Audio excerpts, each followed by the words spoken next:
கௌதமியிடம் பார்த்தீங்கன்னா ஒரு 11 கோடி ரூபாய்க்கு மேலாக சொத்தை அபகரித்து விற்ற ஒரு விசாரணைக்காக அமலாக்கத்துறை 7 மணி நேரம் விசாரணை செய்திருக்கிறாங்களாம். அழகப்பனுடனான தொடர்பு குறித்து ரொம்பவே சரமாரி கேள்வி வந்திருக்கான். போலி ஆவணங்கள் மூலம் சொத்துக்களை அபகரித்து அழகப்பன் 11 கோடிக்கு விற்ற வழக்கு தொடர்பாக நடிகை கௌதமியிடம் இப்போ விசாரணை நடத்தியிருக்காங்களாம். சினிமா நடிகை கௌதமி 2023 செப்டம்பர் 11ஆம் தேதி போலீஸ் கமிஷனர் அலுவலகத்தில் ஒரு புகார் கொடுத்தாங்க. 2004ஆம் ஆண்டு எனக்கு புற்றுநோய் ஏற்பட்டுச்சு. 4 வயது மகளின் எதிர்காலத்துக்காக அனைத்து சொத்துக்களையும் விற்பனை செய்ய அழகப்பன் என்பவரை நான் பவர் ஏஜென்ட்டாக நியமித்தேன். ஆனால் அவர் தனது மனைவி நாச்சல் அழகப்பன், மகன் சிவா அழகப்பன் என்ற சதீஷ், மகள் ஆர்த்தி அழகப்பன் மற்றும் உறவினர்களான பாஸ்கர், ரமேஷ், சங்கர் ஆகியோரோடு சேர்ந்து 2015 16ஆம் ஆண்டு ஸ்ரீபெரும்புதூரில் இருக்கக்கூடிய 10 ஏக்கருக்கும் அதிகமாக விவசாய நிலம் இருந்துச்சு. 4 கோடிக்கு விற்பனை செய்திருக்கிறாங்க. அவர் எனது வங்கி கணக்கில் 58 லட்சம் மற்றும் 4 லட்சம் மட்டும் வரவு வச்சார். மீதமுள்ள பணத்தை அழகப்பன் அவரது குடும்ப உறுப்பினர் பெயர்களில் உள்ள வங்கி கணக்கில் மாற்றிட்டார்.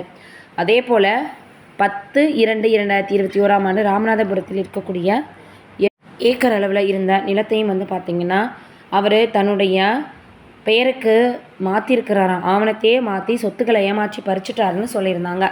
திருவள்ளூர் மாவட்டத்தில் இருக்கக்கூடிய நிலத்தை விற்பனை செய்தல் 7 கோடி பணத்தை அவர் கூட்டாளியான அண்ணா நகரை சேர்ந்த தொழிலதிபர் பலராமன் உள்ளிட்டவரோடு சேர்ந்துக்கிட்டாரு அப்படின்னு புகார் கொடுத்திருந்தாங்க.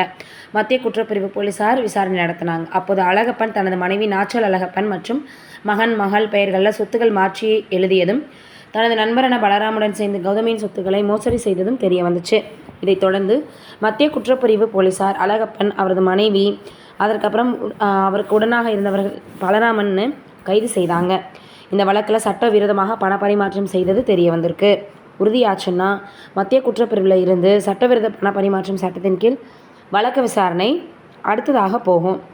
கௌதமியிடம் விசாரணை நடத்த அமலாக்கத்துறை சார்பில் சமன் வழங்கப்பட்டுச்சு. இந்த நிலையில் காலை 11 மணிக்கு நுங்கம்பாக்கத்தில் அமலாக்கத்துறை அலுவலகத்தில் ஆஜரானாங்க கௌதமி. அவரிடம் அழகப்பனுக்கும் அவங்களுக்கும் என்ன தொடர்பு, சொத்துக்களை கவனிக்க ஏன் அவங்கள பவராக இவங்க நியமனம் பண்ணாங்கன்னு 50க்கும் மேற்பட்ட கேள்விகளை கேட்டிருக்காங்களாம். 7 மணி நேரம் விசாரணை நீடிச்சிருக்கு. மாலை 6 மணிக்கு விசாரணை முடிஞ்சிருக்கா. என்ன நடக்க போகுதுன்றதை நம்ம வெயிட் பண்ணி பார்ப்போம். இது ஒரு பக்கம் இருக்க, கீர்த்தி சுரேஷ் அம்மாவோட கல்யாண கிசுகிசு ஏற்பட்டுச்சு. கடைசியில் இதுதான் நடந்துச்சுன்னு சீக்ரெட் உடைச்சிருக்காரா ஒருதலை ராகம் சங்கர். நடிகை கீர்த்தி சுரேஷ் அம்மா மேனகாவுடன் எனக்கு கல்யாணம் கிசுகிசு இருந்துச்சு. இறுதியில் எனது நெருங்கிய நண்பர் சுரேஷ் அவரை திருமணம் செஞ்சுக்கிட்டாரு. இதில் எனக்கு எந்த விதமான வருத்தமும் கிடையாதுன்னு நடிகர் சங்கர் சொல்லியிருக்காரு.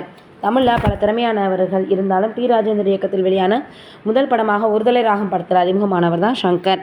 இது இவருக்கு வெற்றியை கொடுத்துச்சு. தொடர்ந்து 45 ஆண்டுகளை கடந்தாலும் படம் வெளியாகி பல ஹிட் பாடல்களை கொடுத்துருக்கிறதுனால இன்னுமே ரசிகர்கள் மத்தியில் இடம்பெற்றிருக்கு. ஒருதலை ராகத்திற்கு பிறகு சுஜாதா, கோயில் புறா உள்ளிட்ட படங்கள் நடித்தார் சங்கர்.